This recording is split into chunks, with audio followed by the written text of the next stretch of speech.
We have an incredible opportunity to create entirely new sustainable industries, investing in nature as the true engine of our economy. The current global crisis has disrupted every aspect of our lives, but it has also presented us with an extraordinary opportunity, a chance to reset and accelerate efforts to improve the state of our world. Changing our current trajectory will require bold and imaginative action, together with determination and decisive leadership. In order to secure our future and to prosper, we need to evolve our economic model, putting people and planet at the heart of global value creation. If there is one critical lesson we have to learn from this crisis, we need to put nature at the heart of how we operate. We are on the verge of catalytic breakthroughs that will alter our view of what is possible and profitable within the framework of a sustainable future. We need nothing short of a paradigm shift, one that inspires action at revolutionary levels and pace. We simply cannot waste any more time. The only limit is our willingness to act.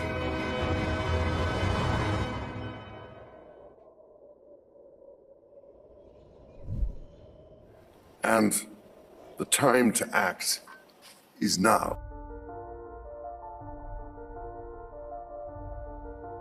This week, I put out a video about the United States election results and where I believe things will be going from this point that we are in right now.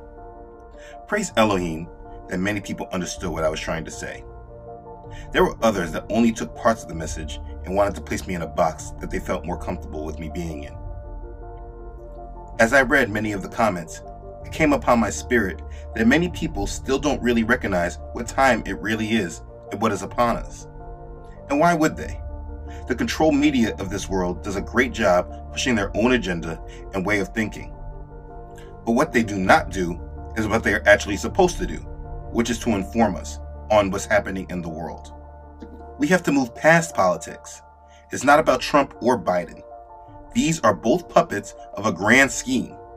Both are actors playing a role. It's not just about the United States. The United States was built to rise, get the rest of the world attached to it, and then fall, leaving the world ready to unite under one governmental branch. But I'm getting ahead of this video. The point is that there is a real agenda happening in the world, and they are not hiding it. It's right in our faces, hidden in plain sight. And maybe if enough people understood what was really happening, it might make them wake up and stop being led by all the distractions the enemy has placed in our path. We must discuss the Great Reset. The name of it, the Great Reset, should be very telling if you even understand just a small amount of what I mostly allude to on this channel. The video that we saw in the beginning of this video was just an introduction. What are they trying to say? They are saying the world needs a reset. The world needs to start over. This is why I don't have time for the people that claim that the New World Order is just some type of unfounded conspiracy. These are people that are not well researched and are too confident in their ignorance. This world system is preparing those that are awake and on board with their agenda. They are having forums discussing it. They have written books going over the principles of it. It's not a conspiracy that is in the dark. It's a conspiracy that is very much out in the open, and they are talking about what it will look like as we speak. You must understand that this is not some agenda that is secret to only a few people, and then everyone will be surprised and forced to adapt when it is implemented. That is not the case. When you watch movies about the end times, they often show the Antichrist coming on the scene and then transforming the world.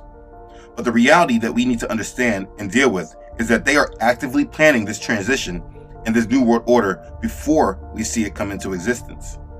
The fact is that there are a great deal of people in the world in the know that understand the change that is on the horizon.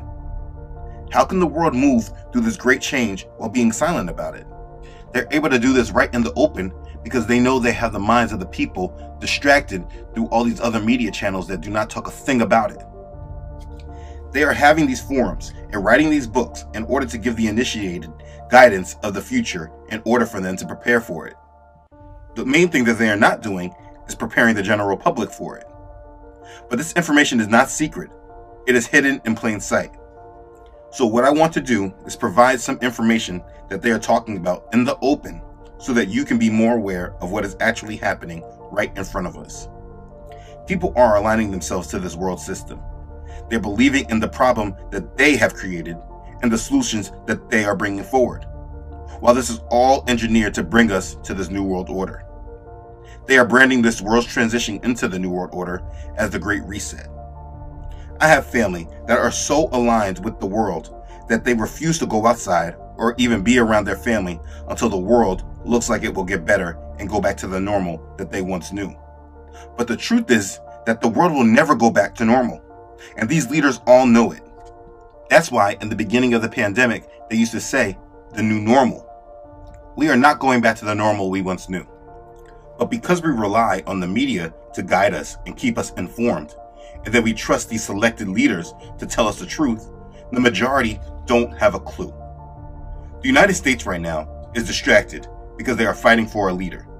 Both sides say that this leader is more trustworthy and honest, but yet these so-called leaders have not once explained that the world is gearing up for a great reset, and this is how we should prepare for it. All those that are fighting for Trump and claiming he is saving us from the New World Order or slowing it down, ask yourselves why he is not discussing this agenda at all and at least preparing us for it. We need to make sure that we stay in reality and not be led by the lies and distractions that they are guiding us through. We need to understand the Great Reset. Let's begin. So, what is the Great Reset? It is the time where the world will be transitioned to the New World Order. They want to completely reset the way things are done in the world. Reset our debt, reset the way our economy works, reset the way society interacts with itself and the government, reset the way government works around the world, reset the way we look at control and security, reset the way that we handle our environment, reset the way that we handle technology. It is a complete reset that transitions us to the New World Order. They talk about this being a good thing. The one thing in their discussion that they do not explain is how they will start the reset. But they explain that the time is now to start it. And the time to act is now. It's the kind of information anyone that wants to be awake to this world's agenda should know and understand. What I want to do in sharing this information is provide direct information from the source. There really is too much to say on this topic, but I will try to condense it all and try to make it make sense. First, let's discuss the mouthpiece for this Great Reset, which is the World Economic Forum, because this is probably an entity that most people are not fully familiar with. Let me define them based on their own words. The World Economic Forum is the international organization for public-private cooperation. The forum engages the foremost political, business, cultural, and other leaders of society to shape global, regional, and industry agendas. It was established in 1971 as a not-for-profit foundation and is headquartered in Geneva, Switzerland. It is independent, impartial, and not tied to any special interest.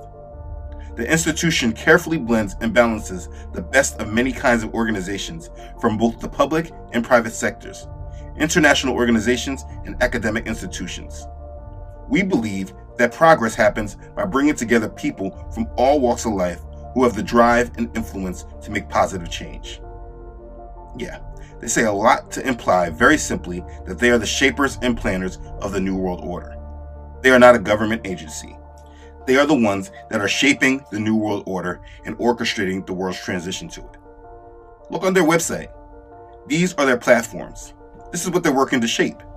The COVID Action Platform, shaping the future of advanced manufacturing and production, shaping the future of cities, infrastructure, and urban services, shaping the future of consumption, shaping the future of cybersecurity and digital trust, shaping the future of digital economy and new value creation, shaping the future of energy and materials. shaping the future of financial and monetary systems, shaping the future of global public goods, shaping the future of health and healthcare, shaping the future of investing, shaping the future of media, entertainment, and sport, shaping the future of mobility, shaping the future of technology governance, artificial intelligence, and machine learning, shaping the future of technology governance, blockchain and digital assets, shaping the future of technology governance, data policy, shaping the future of trade and global economic interdependence, shaping the future of the Internet of Things and urban transformation, shaping the future of the new economy and society. They are shaping the economic, technological, and societal side of the New World Order. The government side is run through the United Nations Sustainable Development Goals. The 17 SDGs and this organization work parallel with each other. But this is what they are. So now that you understand that, let's look into what they have said. Let's start with this. Now listen closely. When hearing these words, who does this sound like? Companies should pay their fair share of taxes, show zero tolerance for corruption, uphold human rights, and advocate for a competitive playing field. Who does that sound like? If you were paying attention to the words during the election, this sounds an awful lot like Joe Biden, right? Wrong. This is from Professor Klaus Schwab, founder and executive chairman of the World Economic Forum. This is part of their new Davos Manifesto, which is more like their mission statement for the New World Order. And it's time corporate America paid their fair share of taxes. Joe Biden is just a mouthpiece for this agenda, getting the American people to accept it and be conditioned for it. His agenda is aligned with the New World Order. It should be understood that everyone that voted for Biden, making a checkbox for Joe Biden this election, voted for the New World Order. Let that just sink in. And with that, that's not just giving immediate credibility to the Trump supporters, but just the overall reality of this year's vote. Professor Schwab has been talking a great deal about the Great Reset. What kind of world do we want to build? What do we know? What did we learn? I think the world which we want to create with the Great Reset has to be much more resilient. It has to be because security, people will demand more security. Physical security, health security. It will have to be more inclusive and finally more sustainable. On their website, there's an article called "Now is the Time for a Great Reset." So it should be understood that they are working to press the restart button now. The article says this: COVID-19 lockdowns may be gradually easing, but anxiety about the world's social and economic prospects is only intensifying. There is good reason to worry. A sharp economic downturn has already begun, and we could be facing the worst depression since the 1930s. But while this outcome is likely, it is not unavoidable. To achieve a better outcome, the world must act jointly and swiftly to revamp all aspects of our societies and economies, from education to social contracts and working conditions. Every country, from the United States to China, must participate, and every industry, from oil and gas to tech, must be transformed. In short, we need a great reset of capitalism. And this is what they're calling for. The complete way that the world works right now, they want a complete fundamental shift, a reset of it. You see the picture on the article, right? It says, "Push to reset the world." This is what they are planning, and it's important to understand that it's not just about ideas, but an actual plan that has been analyzed and is being worked on to be implemented. Professor Schwab wrote the book COVID-19, The Great Reset. If you want to understand the agenda for the world, you should get this book. He explains a great deal in it. It is clearly seen when understanding the full agenda for this world conspiracy that COVID-19 is being used as a great scapegoat for their transition into the coming New World Order. They are using the disruption from this plandemic to implement the transition to the new world they have been preparing for. In the introduction of his book, Professor Schwab says this: "The worldwide crisis triggered by the coronavirus pandemic has no parallel in modern history. We cannot be accused of hyperbole when we say it is plunging our world in its entirety, and each of us individually, into the most challenging times we've faced in generations. It is our defining moment. We will be dealing with its fallout for years, and many things will change forever. It is bringing economic disruption of monumental proportions, creating a dangerous and volatile period on multiple fronts, politically, socially, geopolitically, raising deep concerns about the environment and also extending the reach, pernicious or otherwise, of technology into our lives. No industry or business will be spared from the impact of these changes.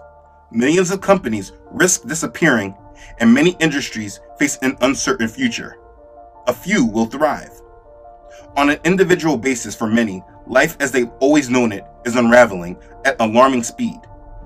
But deep existential crises also favor introspection and can harbor the potential for transformation. The fault lines of the world, most notably social divides, lack of fairness, absence of cooperation, failure of global governance and leadership, now lie exposed as never before, and people feel the time for reinvention has come. A new world will emerge, the contours of which are for us to both imagine and to draw. At the time of writing, June 2020, the pandemic continues to worsen globally. Many of us are pondering when things will return to normal. The short response is never. Nothing will ever return to the broken sense of normalcy that prevailed prior to the crisis, because the coronavirus pandemic marks a fundamental inflection point in our global trajectory. Some analysts call it a major bifurcation. Others refer to a deep crisis of biblical proportions. But the essence remains the same. The world as we knew it in the early months of 2020 is no more, dissolved in the context of the pandemic. Wow, I mean, you see, they're not hiding anything. Based on their writing, you can see they already know things will not go back to normal. It's very telling. They are planning for a world that will be changing. It's funny and ironic because they're going over this whole indoctrination of getting the world back to normal with this vaccine, but they actually already know that the world is not going back to normal. That should be interesting to you. Now, have you ever heard that if you want to tell a secret, you put it in a book? That is so true. This book speaks on many different things that you would think that the general public should be made aware of. But yet the world media, the financial channels, all keep it very quiet in speaking to the general public. Most people have heard of the Great Reset, but don't know much information in regards to what the Great Reset is. This is such a big subject, it's hard to pinpoint on one thing when there's so many things to discuss. We are talking about a Great Reset. In the book, they are planning for an economic reset, a societal reset, a geopolitical reset, an environmental reset, a technological reset, and an individual reset. This is exactly why they are calling it a Great Reset. All the areas of our lives are being reset. This is not a conspiracy, but a developed plan that is being spoken of so the initiated can be prepared. Now, like I said, it is very difficult to go over all of what they say in this book, but I will do my best to pinpoint some important points.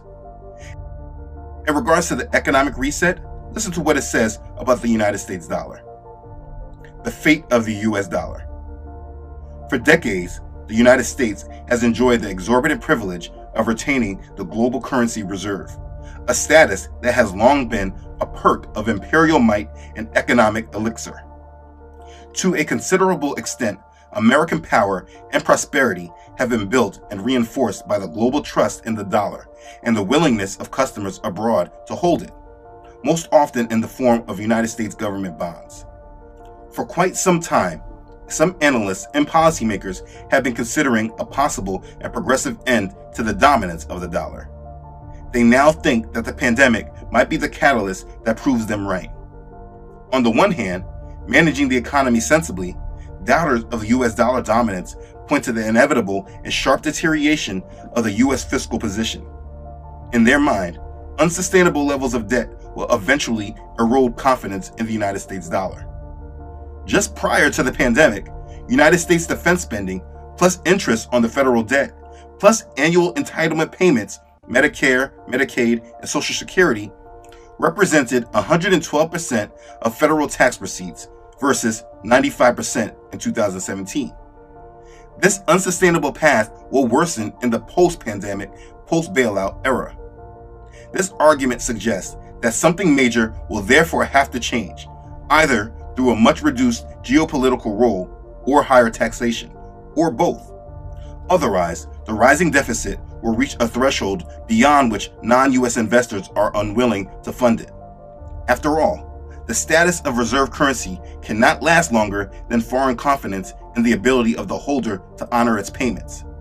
As for a global virtual currency, there is none in sight yet, but there are attempts to launch national digital currencies that may even eventually dethrone the US dollar supremacy. Ultimately, the possible end of the United States dollar primacy will depend on what happens in the United States. As Henry Paulson, a former US Treasury Secretary, says, US dollar prominence begins at home. The United States must maintain an economy that inspires global credibility and confidence. Failure to do so will, over time, put the United States dollar position in peril. And there it is. As you review this information, do you think that the state of our democracy, the disruption in the elections, are inspiring global credibility and confidence?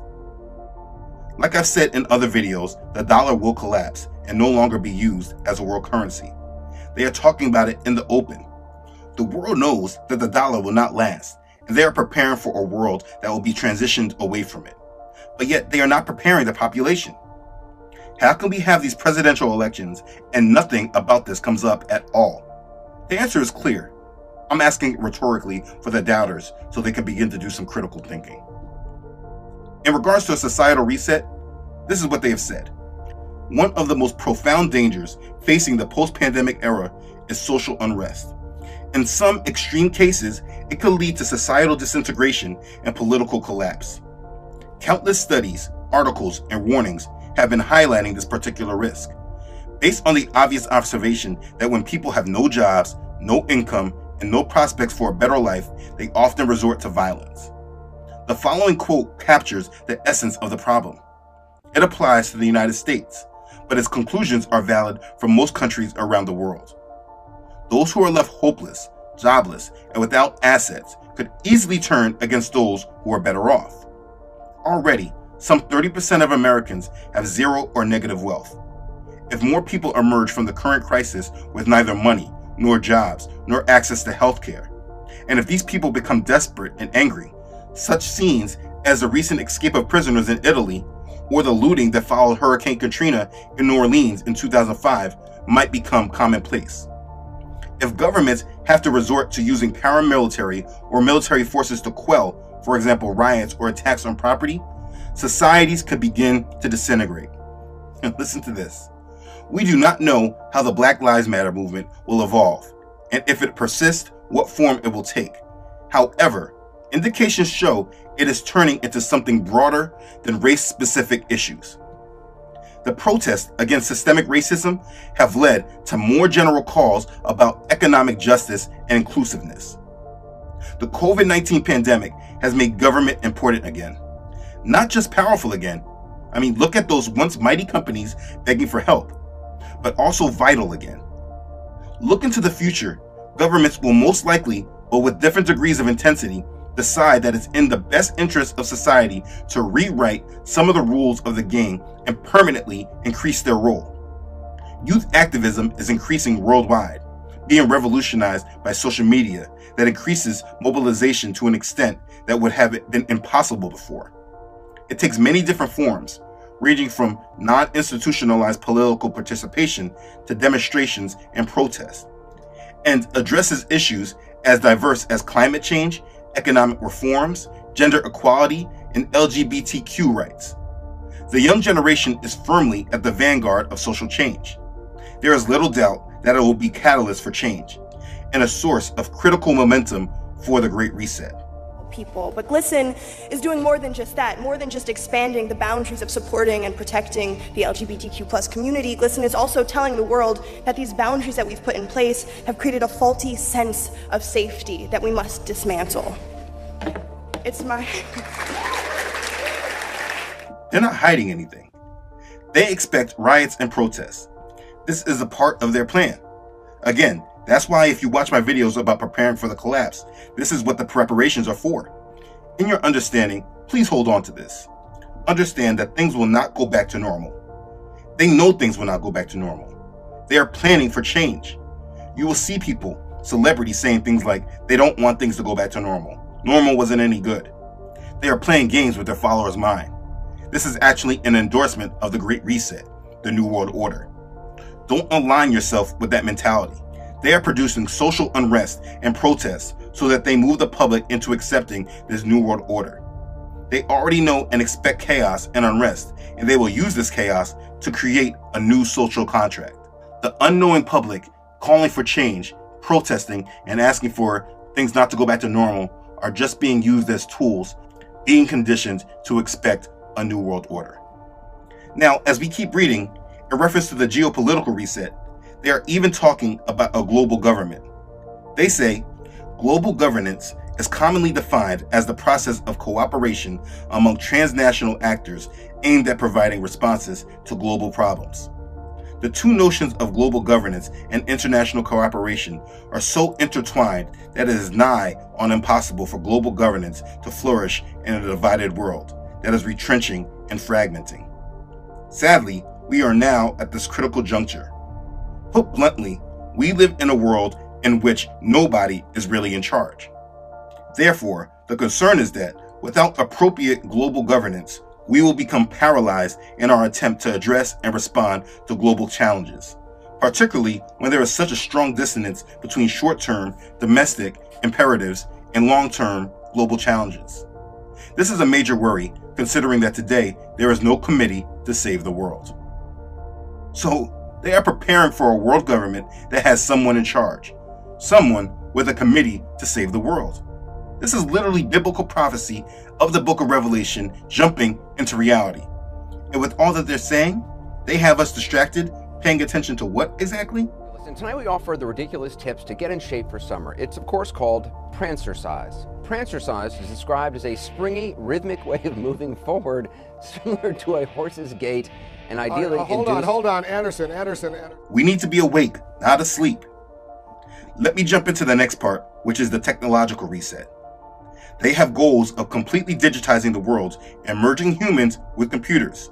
Everything will be digitalized, which can be digitalized. It's called transhumanism, and is a part of their agenda where we see the mark of the beast implemented. Listen to what they say on their video on the Fourth Industrial Revolution. We are wondering what is happening to the world. Everything is changing.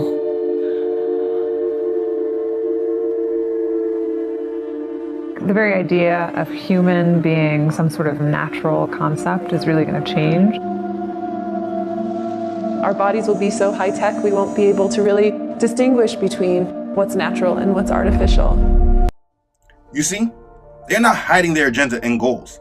They are just not publicizing it to the masses.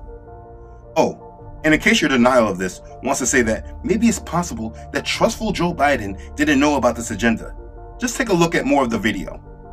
This is Professor Schwab talking in front of an audience. Wait, who's front row? Sitting close to Leonardo DiCaprio. Yeah, that's Joe Biden. You can see he's well aware of the agenda. And for those wanting to place Trump on a pedestal, do you think that the leader of the most powerful country in the world doesn't know about an agenda that the rest of the world knows about? Let's see. Approaching the podium right now, being introduced by Klaus Schwab, who is the head of the World Economic Forum. Again, Donald Trump taking the stage here in Davos. Congratulations on your 50th year hosting the annual meeting of the World Economic Forum, a truly amazing achievement. It's an honor to address the distinguished members of this organization for the second time as president. Okay. Oh yeah, he knows very well. It's time you woke up to the world that you live in. Now, in the book, when speaking on the technological reset, they say, in the 4 short years since technological progress has moved impressively fast, AI is now all around us, from drones and voice recognition to virtual assistants and translation software. Our mobile devices have become a permanent, integral part of our personal and professional lives, helping us on many different fronts, anticipating our needs, listening to us, and locating us, even when not asked to do so. Automation and robots are reconfiguring the way businesses operate with staggering speed and returns on scale inconceivable just a few years ago. With the pandemic, The digital transformation that so many analysts have been referring to for years, without being exactly sure what it meant, has found its catalyst. During the lockdowns, many consumers, previously reluctant to rely too heavily on digital applications or services, were forced to change their habits almost overnight. Watching movies online instead of going to the cinema, having meals delivered instead of going out to the restaurants, talking to friends remotely instead of meeting them in the flesh, talking to colleagues on a screen instead of chit-chatting at the coffee machine, exercising online instead of going to the gym, and so on. Thus, almost instantly, most things become e-things, e-learning, e-commerce, e-gaming, e-books, e-attendance. To sum up, the speed and breadth of the fourth industrial revolution have been and continue to be remarkable.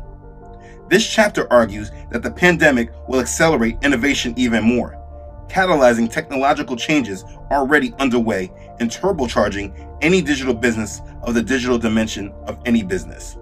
This transition towards more digital of everything in our professional and personal lives will also be supported and accelerated by regulators.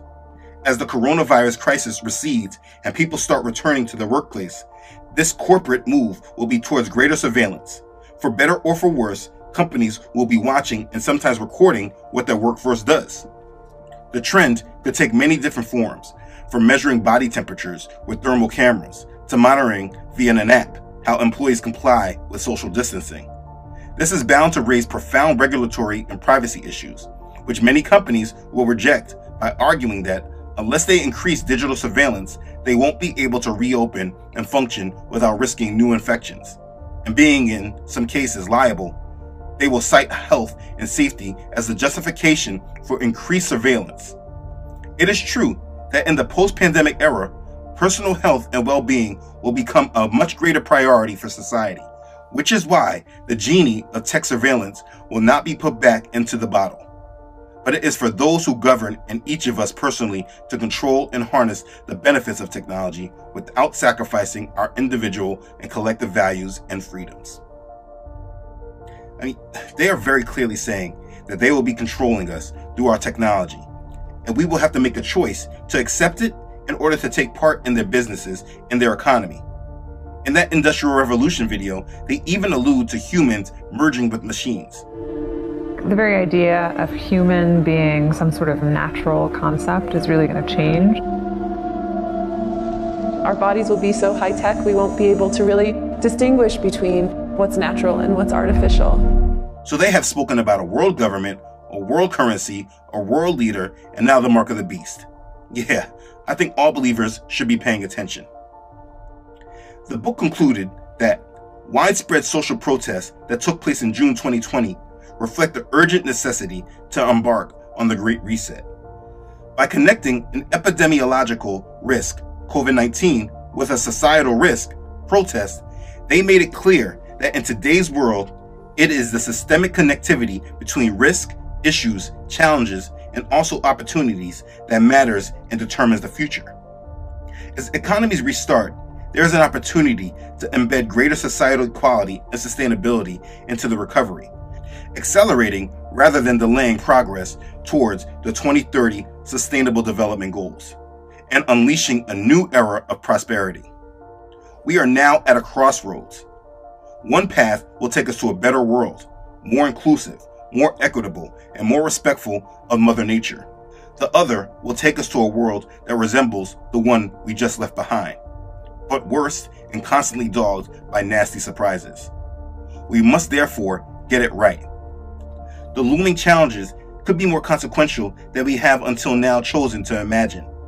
But our capacity to reset could also be greater than we had previously dared to hope. There is really so much I could say on all of this, but this video is already too long. I was talking with my family member while making this video and explained these findings to her. And she basically was saying that she did not need to know these things, and her way of preparing is different than mine, and that's okay for her. And really, to be clear, her way of preparing is listening to mainstream media and talk radio and being ignorant to main agendas like this. She felt that it's okay to be ignorant to the world agenda because there is nothing we can do about it. And while I agree that there is nothing we can do about it, I vehemently disagree that her preparation should be different and that she doesn't need to know. In regards to her physical preparations, absolutely. But this is about mental preparation. You need to know what's happening around you, aware of your surroundings. Because their plan is to move us off our ignorance, to catch us off guard and desperate for them to provide the solutions. They want to catch us while we are sleeping. And they'll know you don't have to dig deep into all these subjects. Father is guiding ministries like this to gather the information for you, to at least give you a preview, so if you want to dig deeper, you know where to go. But at least you know what's actually happening. We should never be ignorant to the wiles and schemes of the devil. If he wanted us to know what he was doing, this information will be programmed into everyone the same way they program everything else. We cannot be ignorant to Satan's devices. Like the Apostle Paul told us in 2 Corinthians chapter 2, verse 11, lest Satan should take advantage of us, for we are not ignorant of his devices. Being ignorant to Satan's schemes and plots and devices gives him more chances to take advantage of us, and none of us should want that. Now this is what we are actually directed to do. In 1 Thessalonians chapter 5, verses 1 through 11, the Apostle Paul tells us, but concerning the times and the seasons, brethren, you have no need that I should write to you. For you yourselves know perfectly that the day of Yahweh so comes as a thief in the night. For when they say peace and safety, then sudden destruction comes upon them, as labor pains upon a pregnant woman, and they shall not escape. But you, brethren, are not in darkness, so that this day should overtake you as a thief. You are all sons of light and sons of the day. We are not of the night, nor of darkness. Therefore, let us not sleep as others do, but let us watch and be sober. For those who sleep, sleep at night, and those who get drunk are drunk at night. But let us who are of the day be sober, putting on the breastplate of faith and love, and as a helmet the hope of salvation. For Elohim did not appoint us to wrath, but to obtain salvation through our Master Yahshua Messiah, who died for us, that whether we wake or sleep, we should live together with him. Therefore, comfort each other and edify one another, just as you also are doing. You see, he wants us watching and living with a sound, sober mind. He does not want us to be asleep, but awake. Forget about the worldly being woke. I really don't like the way that everyone uses it, because the majority of people that I hear use that term are actually very much asleep. But anyway, he wants us to watch and be sober so that Yah's day does not come upon us unexpectedly like a thief in the night. So if you're turning off your mind and staying asleep, being ignorant to Satan's devices, you may miss him, and he does not want you to do this. So yes, I've exposed you to more of the world agenda that is about directing us to a satanic world system where Satan will declare himself God. Yes, it's very obvious that this world is pressing forward and the Great Reset is coming. As a believer, there's absolutely no reason to fear, because your decision to rest in our Savior has given you the victory already. Continue to share the gospel and prepare for him. Be sober and of sound mind, watchful and awake, because the day of Yah is near. Be blessed. Okay, thanks again for watching. If this has blessed you, please do not forget to like this and share it with others. If you have not done so already, please don't forget to subscribe to this channel. Elohim willing, I upload every Friday. Don't forget to follow this ministry on Facebook and Instagram, as well as on my website, truthunedited.com. As always, I really would like to thank all those who support this ministry. You know who you are. Your contributions have been an extreme blessing to this ministry, and I'm very thankful for you. Thank you for being a blessing and your continued support to this mission. Please continue to pray for me as I bring light to these satanic deceptions and agendas. Okay, thanks again everyone for watching. I love you all.